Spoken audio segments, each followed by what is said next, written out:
যারা ইংরেজিতে দুর্বল, ইংরেজি বুঝতে সমস্যা হয়, ইংরেজি বাক্যগুলো বুঝতে সমস্যা হয়, তাদের জন্য আজকের লেসনটি অত্যন্ত গুরুত্বপূর্ণ। হ্যাঁ, লেসনটি খুবই গুরুত্বপূর্ণ, সুতরাং মনোযোগ সহকারে এই লেসনটি আয়ত্ত করতে হবে। তো আমরা দেখব যে একটা বাক্যকে কিভাবে আমরা হা বোধক থেকে না বোধক, প্রশ্নবোধক, প্রশ্ন প্লাস না বোধক এবং WH ওয়ার্ড দিয়ে বাক্য তৈরি করে কিভাবে প্রশ্ন করতে পারি এবং এই কথাগুলো আমরা বিভিন্ন ক্যাটাগরিতে বলতে পারি, হা বোধক না বোধক, সেইটাই নিয়ে আজকে আমরা আলোচনা করব।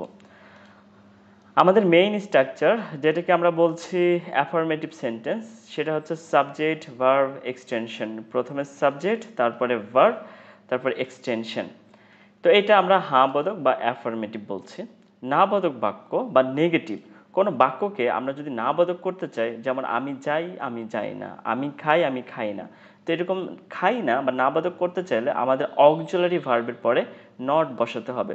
অবশ্যই আমরা এগুলো উদাহরণ সহ বিস্তারিত আলোচনা করব।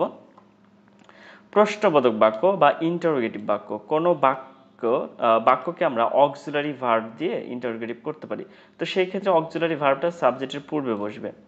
প্রশ্ন প্লাস নাবাচক বাক্য, যেটা নেগেটিভ প্লাস ইন্টারগেটিভ দুইটা একসাথেই, সেই ধরনের বাক্যগুলোকে আমরা নেগেটিভ ইন্টারগেটিভ করতে অক্সিলারি ভার্বের পরে নট এবং অবশ্যই এই অক্সিলারি ভার্ব এবং নট সাবজেক্টের সামনে বসবে।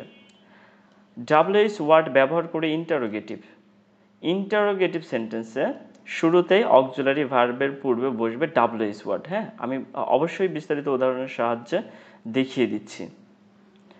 নোট, যে কোনো বাংলা বাক্যকে 5টি স্টাইলে পরিবর্তন করে বারবার চর্চা করুন। মানে আমি যাই, আমি যাই না, আমি কি যাই, আমি কি যাই না, আমি কোথায় যাই, এইভাবে 5টি স্টাইলে বাংলা বাক্যকে পরিবর্তন করতে হবে। অক্সিলারি ভার্ব একটু চিনে রাখতে হবে। প্রেজেন্টের অক্সিলারি ভার্বগুলো am, is, are, have, has, do, does.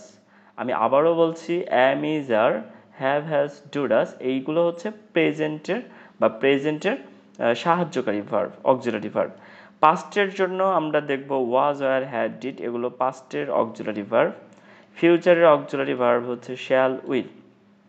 এবার দেখুন, আমরা তো দেখলাম হা বোধক বাক্য যেটাকে বলছি অ্যাফার্মেটিভ, সেইটার স্ট্রাকচার সাবজেক্ট ভার্ব এক্সটেনশন। হ্যাঁ, সাবজেক্ট ভার্ব এক্সটেনশন।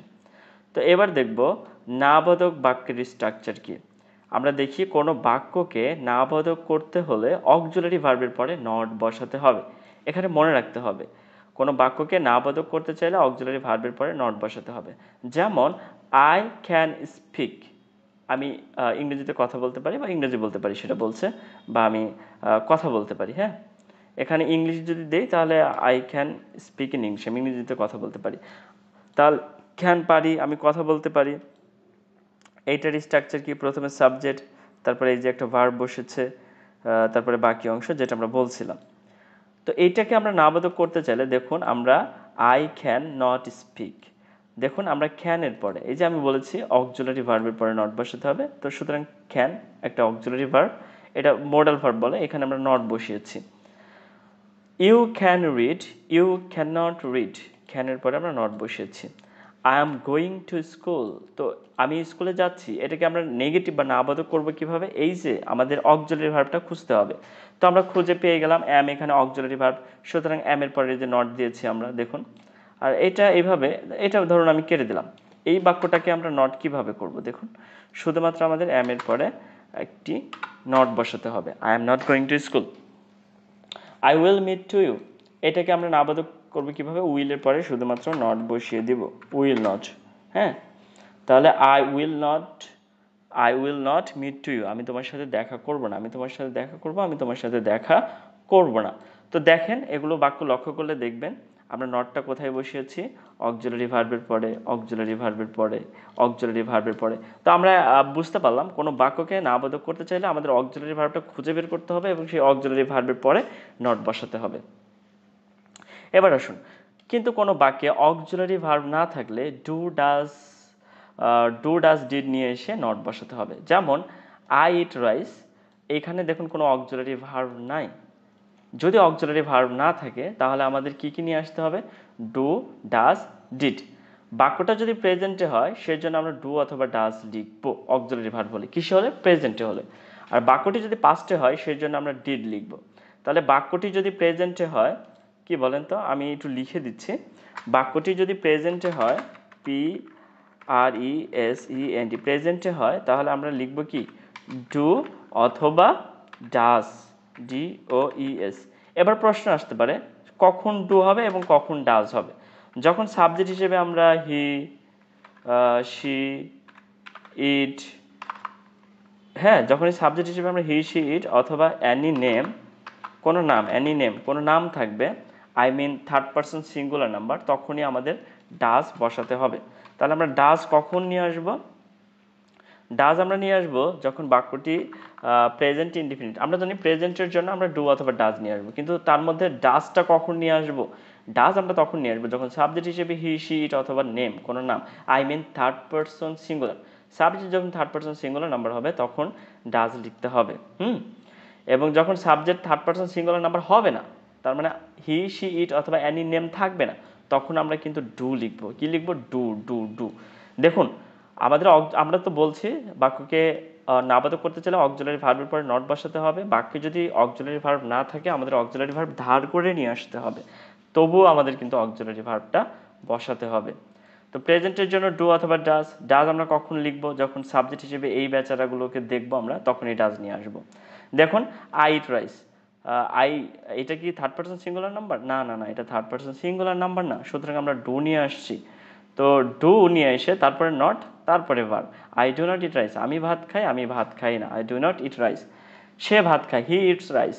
দেখুন এখানে কিন্তু ভার্বের সাথে কি আছে, এটা থার্ড পারসন সিঙ্গুলার নাম্বার। হ্যাঁ, আরেকটা সহজভাবে মনে রাখতে পারেন আপনারা, যখন মেইন ভার্বের সাথে VERB ভার্বের সাথে এস অথবা ইএস থাকবে, তখনই আমরা কিন্তু ডাজ লিখতে পারি। এইভাবে মনে রাখলেও হবে, আমি আগে যেভাবে বললাম সেভাবে মনে রাখলেও কিন্তু হবে।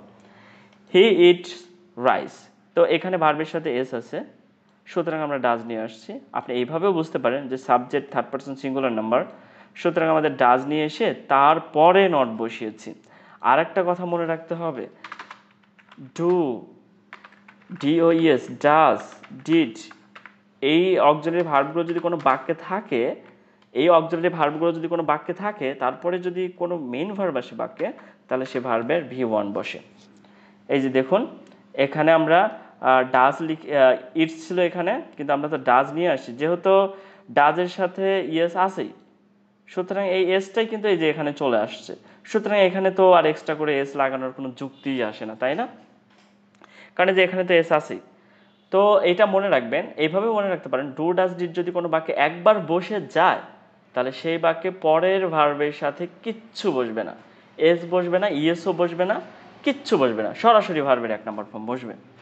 হি অ্যাট রাইস, এটা কিন্তু পাস্ট ফর্মে আছে, কিন্তু এই বাক্যে দেখুন অক্সিলারি ভার্ব নাই, কিন্তু আমাদের এটাকে নাবাদক করতে চাইলে তো একটা অক্সিলারি ভার্ব লাগবেই, এই বাক্যে তো অক্সিলারি ভার্ব নাই, সেজন্য আমরা এটা পাস্ট টেন্সে হওয়ার জন্য আমরা ডিড নিয়ে আসছি, তারপরে নট বসিয়েছি। এবং আমি তো বললাম এই যে ডু ডাজ ডিডের পরে ভার্বের কিন্তু 1 নম্বর ফর্ম বসে, এই যে এখানে তো ডিড বসে গিয়েছে, সুতরাং এই ভার্বের 1 নম্বর ফর্ম বসেছে।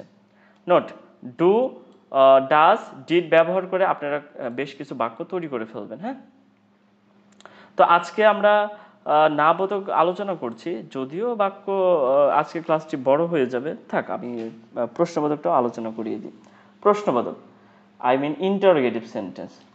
কোনো বাক্যকে প্রশ্নবোধক করতে হলে সাবজেক্টের পরে অক্সিলারি ভার্ব বসাতে হবে, সাবজেক্টের পূর্বে। হ্যাঁ, কোনো বাক্যকে প্রশ্নবোধক করতে চাইলে সাবজেক্টের পূর্বে অক্সিলারি ভার্ব বসাতে হবে, মানে তারপরে তো অবশ্যই প্রশ্নবোধক চিহ্ন দিতে হবে। এই যে দেখুন এটাকে যদি আমরা নেগেটিভ করতাম তাহলে অক্সিলারি ভার্বের পরে নট বসাতাম, এই যে আই ক্যান নট স্পিক, এটা আমরা নেগেটিভ হয়ে গেল। আর এটাকে যখন প্রশ্নবোধক করব, দেখুন এই ক্যানটা জাস্ট আমরা সামনে নিয়ে আসছি, এই যে ক্যানটা সামনে নিয়ে আসছি, আইটা পরে। এই যে আপনি এই বাক্য দিয়ে আমরা দেখিয়ে দিতে পারি, এই যে আই ক্যানটা কেটে দিলাম, কেটে দিয়ে আমরা কি করলাম, এটা সামনে বসিয়ে দিলাম, CAN, হ্যাঁ, ক্যান, এই যে সামনে হয়ে গেল। হ্যাঁ, ক্যান সামনে বসে গেল, এই যে ক্যান সামনে, তারপরে আয়। ইউ ক্যান রিড, তো আমরা এই যে ক্যান সামনে নিয়ে আসি, ক্যান সামনে মানে সাবজেক্টের আগে বা পূর্বে, তারপরে সাবজেক্ট, তারপরে ভার্ব, লাস্টে প্রশ্নবোধক চিহ্ন।